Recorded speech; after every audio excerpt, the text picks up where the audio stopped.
ખાસ ધ્યાન રાખજો ભાઈ, ગાડી તો લઈને જ નહીં આવતા, અહીંથી જ નથી જવા દેતા. જો એ શાહી સ્નાન અહીંયા જ કરતા હોય છે. લોકો કેટલી મોટી સંખ્યામાં છે એ તમે વિચારો. તો કિન્નર અખાડા છે.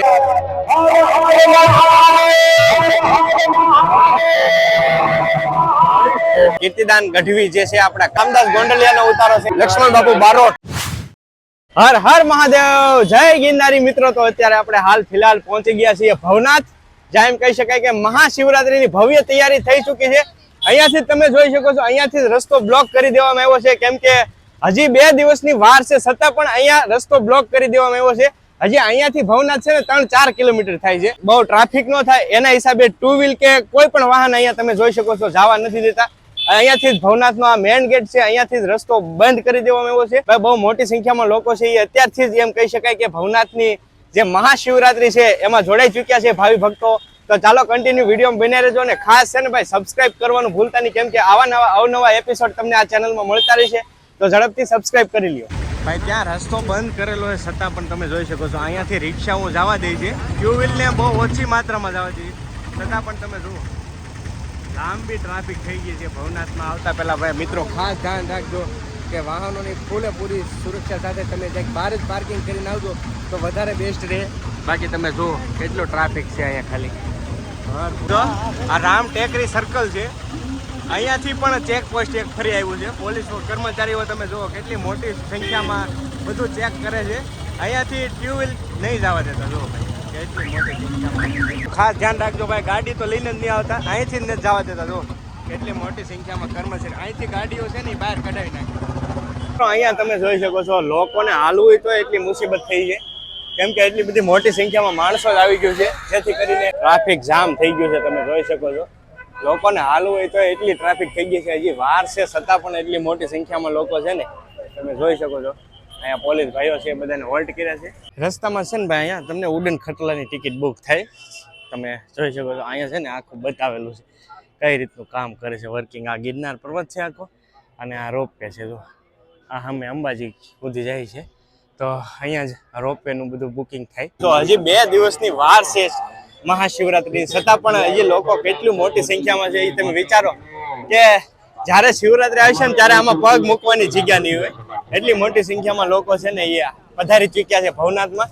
અને હાલ ફિલહાલ આપણે પહોંચી ગયા છીએ આ જે પરિક્રમાનો માર્ગ છે, પરિક્રમાનો જે ગેટ છે ને ત્યાં પહોંચી ગયા છીએ. અહીંયાથી પરિક્રમાનો ગેટ છે, શરૂઆત થઈ છે ને આગળ છે ભવનાથ. આપણે જે મેન ભવનાથનો ગેટ છે ત્યાં પહોંચી ગયા છીએ. આ ભવનાથનો ગેટ છે. અહીંયાથી પણ તમે જોઈ શકો છો ટ્રાફિક કેટલી છે, તમને અંદાજો આવી જાય કે ટ્રાફિક કેટલી છે. ને હું વારે વારે તમને એમ કહું છું કે હજી વાર છે, એટલે શિવરાત્રીની 2 દિવસની વાર છે. બાકી મેળો તો ઓલરેડી એમ કહી શકાય કે 5 દિવસનો હોય છે મહાશિવરાત્રીનો, જે શરૂ થઈ ગયેલો છે. પણ મહાશિવરાત્રીને દી જે એટલી મોટી સંખ્યામાં લોકો આવતું હોય છે, અત્યારથી જ એમ કહી શકાય કે રસ્તા બંધ કરી દેવામાં આવ્યા છે. તો તમે સમજી શકો કેટલી મોટી સંખ્યામાં લોકો છે એ મહાશિવરાત્રીની અંદર ભવનાથની અંદર આવી છે. એક વાત નોટ કરો, જગ્યાએ જગ્યાએ પોલીસ કર્મચારીઓ છે ને એ ઊભા છે, ત્યારે આ વ્યવસ્થા છે ને એ જળવાઈ રહે છે. તમે જોઈ શકો છો બધું અલગ અલગ વે પાડ્યા છે. વન વે અહીંયાથી જવાનું, સામેથી જ નીકળવાનું, નહીતર તો લોકો તમે જોઈ શકો છો કેટલી મોટી સંખ્યામાં છે. આ બધી વ્યવસ્થા જળવાઈ રહે એ માટે જુનાગઢની જે પોલીસ કર્મચારીઓ છે ને ભાઈ એને ખરેખર ધન્યવાદ દેવો પડે, કેમ કે એટલી બધી વ્યવસ્થા સાચવવી બહુ મુશ્કેલ છે. જો બાકી કેટલી અહીંયાથી છે ને લોકો આમ જાય છે, જો બધા અલગ અલગ વે પાડ્યા છે. લોકોનું ટ્રાફિક તમે જુઓ, અને પોલીસ કર્મચારીઓ જો એકદમ સતત એમ કહે સતત ને સતત તમને જોવા મળી રહી છે. જે મોટી સંખ્યામાં તમે જુઓ કેટલી મોટી સંખ્યામાં પોલીસ કર્મચારી ભાઈઓ છે એ સેવાનું કામ સરસ મજાનું જુનાગઢની અંદર પૂરી પાડી રહ્યા છે. નહીતર આ વ્યવસ્થા જળવાઈ રહે એ બહુ મુશ્કેલ છે. મિત્રો સામે તમે નિહાળી શકો છો ભવનાથ, જ્યાં એમ કહી શકાય કે ભવનાથ મહાદેવ બિરાજમાન છે. અને અહીંયાથી એમ કહી શકાય કે જે સાધુ સંતો, દિગંબર સાધુ સંતો છે એમના અખાડા છે ને અહીંયાથી શરૂ થઈ જતા હોય, કેમ કે અહીંયાથી બધા સાધુ સંતો છે એ બેઠા હોય 5 દિવસ માટે કન્ટિન્યુ બેસે. અને શિવરાત્રીને દિવસે રાત્રે જે રવેટી નીકળે ને એ ભાઈ બહુ જોયા જેવી હોય છે. તો ખાસ છે ને ચેનલને સબસ્ક્રાઈબ કરી રાખજો, કેમ કે રવેટી હું દેખાડીશ તમને, ટોટલી દેખાડીશ. તો સબસ્ક્રાઈબ ખાસ કરી રાખજો. અને હવે ધીરે ધીરે હું વાત છે, વાહ ભાઈ, ભાઈ સબસ્ક્રાઈબર છે, વિડીયો જોવે છે. ચાલ ચાલો અહીંયાથી મિત્રો તમે જોઈ શકો છો બધા અલગ અલગ ધૂણા શરૂ થઈ જાય છે. બાપુ એમ કહી શકાય કે બધા પોતપોતાની રીતે ધૂણા ધખાવીને બેઠા છે, પણ એ તમને આગળ જતા એમ કહી શકાય કે વિડીયોમાં અલગથી જ વિડીયો બનાવીશ ત્યારે દેખાડીશ. બાકી ઘણા બધા દિગંબર સાધુ સંતોને તમને અહીંયા દર્શન થાય છે. એ પહેલા આપણે ભવનાથ સાઈડ જઈ રહ્યા છીએ. અહીંયાથી આ ભાઈ કંઈક દેખાડે. શું દેખાડે ભાઈ? અંબાજી મંદિરના દર્શન થાય છે ભાઈ. હા મેં જો દેખાય છે ને તમે ત્યાંથી આ ભાઈ અહીંયા દૂરબીનથી દેખાડે છે અંબાજી મંદિર. આ તમે જોઈ શકો છો ભવનાથનું જે મેન મંદિર છે, જે એમ કહી શકાય કે અહીંયાથી મહાશિવરાત્રિના દરમિયાન સાધુ સંતો છે એ શાહી સ્નાન અહીંયા જ કરતા હોય છે. તો આ છે એ ભવનાથ મહાદેવનું મંદિર. અત્યારે મિત્રો બહુ ટ્રાફિક છે દુનિયાની અહીંયા, અને ખાસ કરીને વિડીયો પણ ઘણો લાંબો થઈ જાય છે. આગળનો હું જે તમને મેળો છે એ સંપૂર્ણ બતાવવા માંગુ છું. એટલે ભવનાથ મહાદેવના દર્શન આપણે બીજા એક એપિસોડમાં કરીશું, તો ખાસ સબસ્ક્રાઇબ કરી નાખજો. પણ તમને ખાસ તો મારે આજે ભવનાથને જે મહાશિવરાત્રી દરમિયાનનો જે મેળો છે, ભાવિ ભક્તો ઉમટે પડેલા છે ને એ જ દેખાડવું છે. તો મહાદેવના દર્શન આપણે બીજા એપિસોડમાં કરીશું, તો પ્લીઝ ચેનલને સબસ્ક્રાઇબ કરી લેજો ભાઈ. દર વખતે કહું છું સબસ્ક્રાઇબ કરી લો ને એક બેલ આઇકોન દબાવી દો, જેથી કરીને તમને જોવા મળે. બાકી આજ જે ભવનાથ મહાદેવનું જે મેન મંદિર છે ને એ આ છે. એમ છે રાકેશભાઈ, મજા? વાહ ભાઈ, અમે રાકેશભાઈ બે આવ્યા છીએ આજે. સરસ મજાનો વ્લોગ બનાવીશું તમારા માટે, તો કન્ટિન્યુ બન્યા રહેજો. ચાલો હવે આગળ જઈએ. હાલ ફિલહાલ આ જે જગ્યા મિત્રો આપણે આવ્યા છીએ ને આ જૂના અખાડા તરીકે જાણીતા છે. અહીંયા એમ કહી શકાય કે દિગંબર સાધુ સંતોના તમે આ બધી બાજુ અખાડા જ છે. એ હું તમને નેક્સ્ટ પાર્ટમાં જ બતાવી, પણ અત્યારે તમે જોઈ શકો છો કેટલી મોટી સંખ્યામાં લોકો છે એ દર્શન કરી રહ્યા છે. કેટલી મોટી સંખ્યામાં એમ કહી શકાય કે આ સાઈડ પણ ટ્રાફિક છે. માનવ મહેરામણ એમ કહી શકાય કે મોટી સંખ્યામાં ભાવિ ભક્તો છે એ ઉમટી પીડ્યા છે. તમારી નજર પહોંચે ને ત્યાં સુધી જોઈ શકો છો કેટલી મોટી સંખ્યામાં ભાવિ ભક્તો છે એ મહાશિવરાત્રિના એમ કહી શકાય કે પાવન પર્વ નિમિત્તે બધા જોડાયા છે અને સાધુ સંતોના દર્શન કરી રહ્યા છે. તો આ બાજુ પણ એટલી મોટી સંખ્યામાં લોકો, તમારી જે બાજુ નજર જાય ને એ બાજુ ભાઈ માણસો માણસો માણસો, બીજી કઈ વાત નહીં. આ બધા અલગ અલગ અખાડા છે સાધુ સંતોના બધા, જ્યાં એમ કહી શકાય કે તમને દિગંબર સાધુ સંતોના પણ દર્શન થાય છે. બધા સાધુ સંતોના દર્શન થાય છે. આ સાઈડ તમે જોઈ શકો છો કિન્નર અખાડા છે. આ બાજુ એમ કહી શકાય કે કિન્નર જે માતા છે એમના દર્શન થતા હોય છે. આ તમે જોઈ શકો છો કિન્નર અખાડાના જે માતાજી છે એ અહીંયા તમે જોઈ શકો ભાવિ ભક્તો બધા જ છે ને દર્શન કરી રહ્યા છે. આ આખો કિન્નર અખાડો છે એમ કહી શકાય કે બધા જ છે ને કિન્નર માતાઓ છે અખાડાની અંદર. તમે જોઈ શકો છો બધા જ છે એ દર્શન કરી રહ્યા છે. ને અહીંયા તમે જોઈ શકો છો માતાજી મહાકાળીમાં બિરાજમાન છે સાક્ષાત ભાઈ કિન્નર અખાડામાં. હવે આપણે અંદર જઈએ અને તમને બતાવીએ કઈ રીતનું છે એમ બધું.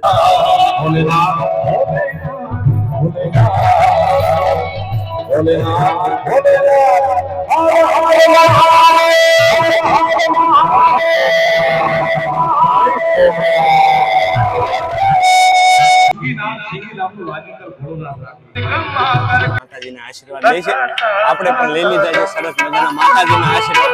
આ આખો કેન્દ્ર અખાડો છે જ્યાં બધા ભાવિ ભક્તો છે આશીર્વાદ લઈ રહ્યા છે. તમે જોઈ શકો અને સંપૂર્ણ આ બધું જ તમે જે જોઈ શકો છો ને બધા જ કિન્નર જ છે, કિન્નર માતા છે. તમે જોઈ શકો છો આવું સરસ મજાનું આ કિન્નર અખાડો એમ કહી શકાય કે મહાશિવરાત્રીની અંદર કિન્નર અખાડા પણ આવેલા છે. તો અવશ્ય શિવરાત્રીને અંદર આવો તો માતાજીના દર્શન કરજો, બહુ આનંદ થશે તમને. એમ કહી શકાય કે અખાડા તો ઘણા બધા છે, તો ખાસ પાછું કઈ સબસ્ક્રાઇબ કરી રાખજો જેથી કરીને તમને હું બતાવી.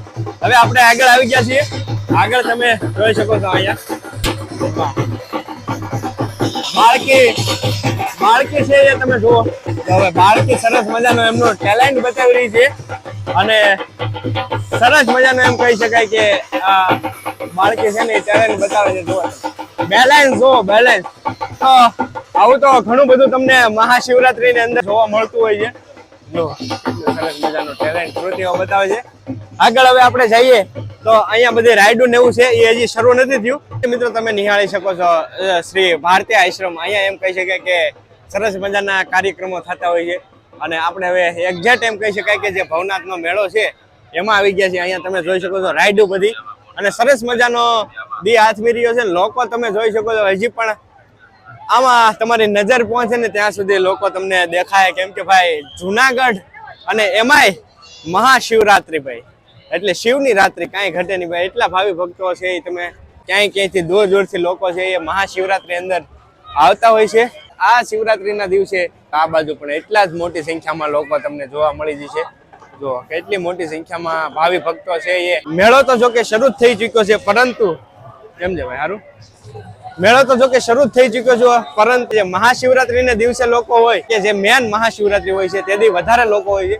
અત્યારે પણ તો અહીંયા પણ બાળકી જો સરસ મજાનું ટેલેન્ટ બતાવી રહી છે એમની. ને અહીંયા બધી તમે જોઈ શકો છો રાઈડુ છે એ એમ કહી શકાય કે કાલેથી શરૂ થશે, હજી નથી થઈ આજથી. નાની ઉંમરમાં એમ કહી શકાય કે બાળક છે એ પોતાનું ટેલેન્ટ બતાવી રહ્યું છે. ગજબ બેલેન્સ કહેવાય. આવી સરસ મજાની મહાશિવરાત્રીનો મેળો જામ્યો છે. તો હું તો બધાને કહીશ કે ઘરે બેઠા હું તમને દર્શન કરાવી રહ્યો છું, તો પ્લીઝ મિત્રો થોડોક સપોર્ટ આપજો અને ખાસ વિડીયોને એક લાઈક કરજો ને કમેન્ટની અંદર હર હર મહાદેવ લખજો, જેથી કરીને મને એક હિંમત મળે કે ભાઈ હું તમારા માટે જે કરી રહ્યો છું, મહેનત કરી રહ્યો છું, એ મને પણ થોડોક રિસ્પોન્સ મળે તો મજા આવે. બાકી તમારા ગ્રુપમાં શેર કરજો. ઘરે બેઠા હું તમને સંપૂર્ણ મહાશિવરાત્રી છે એ દેખાડીશ, તો પ્લીઝ બને એટલો વિડીયોને શેર કરજો અને ચેનલ સાથે જોડાયેલા રહેજો. સબસ્ક્રાઇબ ન કરી હોય તો કરી નાખજો, બેલ આઇકોન દબાવી રાખજો, જેથી કરીને તમને આવનારો જે વિડીયો છે એ તરત જ જોવા મળે. જેવો વિડીયો હું મૂકું બીજો એપિસોડ તરત જ તમને વિડીયો જોવા મળે. તો પ્લીઝ મિત્રો જોડાયેલા રહેજો. મજા શિવોત્સવ એમ કહી શકાય કે કીર્તિદાન ગઢવી જે છે આપણા કલાકાર, એમનો ઉતારો છે. આ બધી જ વસ્તુઓ હું તમને આવનારા વિડીયોમાં દેખાડીશ, કેમ કે એક વિડીયોમાં આ બધું બતાવવું ને એ પોસિબલ નથી, બહુ મુશ્કેલ પડે છે. એટલે આવનારા એપિસોડમાં જેટલા પણ અહીંયા ઉતારા છે, જેમ કહી શકાય કીર્તિદાન ગઢવી, બિરજુ બારોટ જે લક્ષ્મણ બારોટ છે એમનો ઉતારો હોય છે, રામદાસ ગોંડલિયાનો ઉતારો હોય છે, નિરંજન પંડ્યાનો ઉતારો છે, બધા ટોટલી જેટલા ઉતારા છે એ પણ તમને દેખાડી. મિત્રો છે ભજન છે એ થતા હોય છે મોટી સંખ્યામાં, કેમ કે બધા જ કલાકારો છે એ પોતપોતાના ઉતારા હોય છે. તો બધી જગ્યાએ તમારે જ્યાં ભજન સાંભળવો હોય ત્યાં ડાયરો સાંભળવો ના તમે માણી શકો, કેમ કે બધાના અલગ અલગ જે નામી અનામી કલાકારો એમ કહી શકાય, જે મોટા મોટા કલાકાર એવું છે. વાહ જો બેન, કયું ગામ? જુનાગઢ ના છે. જો ભાઈ બેન જુનાગઢ છે. જો વાહ ભાઈ વાહ, જોયો છો? વાહ સરસ. બેન જુનાગઢ ના છે ભાઈ, વિડીયો શૂટ કરતો હોય ભાઈ, સબસ્ક્રાઈબર છે મળી ગયા, બહુ આનંદ થયો. દૂર જગ્યા હોય છતાં પણ ઓળખી જાય ને તો આ એક ખુશી મળે કે ભાઈ વિડીયો નો પાવર ઘણો બધો હોય છે. ઘરે બેઠા બધા જોતા હોય છે. બાકી કેમ લાગે છે બેન, મજા આવી છે ને? વાહ ભાઈ, આ લોકો તો અહીંના છે એટલે અહીંનું જ વાતાવરણ આને છે. હા એ વાત સાચી છે. જો ભાઈ આવી રીતનું કઈક છે. વાહ, જો બધા જ છે ને એ સબસ્ક્રાઈબર. ઉતારો એવી જ રીતે અહીંયા રામદાસ ગોંડલિયાનો ઉતારો છે, આગળ પણ લક્ષ્મણ બાપુનો ઉતારો છે, અને આવું તો ભાઈ ઠેર ઠેર હાલતું જ હોય, તમે જોઈ શકો. આ છે મહાશિવરાત્રીની મોજ. બધે આવું તો ભાઈ ઠેર ઠેર જગ્યાએ તમને જોવા લક્ષ્મણ બાપુ બારોટ જે એમ કહી શકાય કે હાલ ફિલહાલ નથી રહ્યા, એમના છોકરા બિરજુ બારોટ છે એમનો પ્રોગ્રામ અહીંયા ભવ્ય થતો હોય છે. તો આ બધી જ વસ્તુ જેટલા પણ મેં તમને ઉતારા બતાવ્યા છે ને એને હું તમને વિગતવાર બતાવીશ આગળના પાર્ટમાં. ટૂંકમાં એક પાર્ટમાં તો હું તમને ફાસ્ટ એટલે બધું કવર કરું છું બધું જ, કેમ કે આગળ તમને બહુ મજા આવી છે. બધા આવી તો ઠેર ઠેર જગ્યાએ તમે જોઈ શકો છો. વાહ સબસ્ક્રાઈબર, શાબાશ. કયું ગામ? કેવો? બગટુ. કયો તાલુકો? જુનાગઢ ના છે ભાઈ. વાહ આનંદ થયો. લ્યો સરસ. ચાલો તો ભાઈ ફાઇનલી આ તો એમ કહી શકાય કે મહાશિવરાત્રીનો પહેલો એપિસોડ, પહેલો ભાગ. હજી આવનારા સમયમાં તમને ઘણા બધા ભાગ જોવા મળશે, તો કમેન્ટની અંદર હર હર મહાદેવ લખી નાખજો, અને ચેનલ ઉપર પહેલી વાર આવ્યા તો સબસ્ક્રાઇબ કરી લેજો, નોટિફિકેશનમાં બેલ દબાવી દેજો. ચાલો મળી ગઈ બીજા પાર્ટમાં, ત્યાં સુધી બધાને હર હર મહાદેવ, જય ગિરનારી.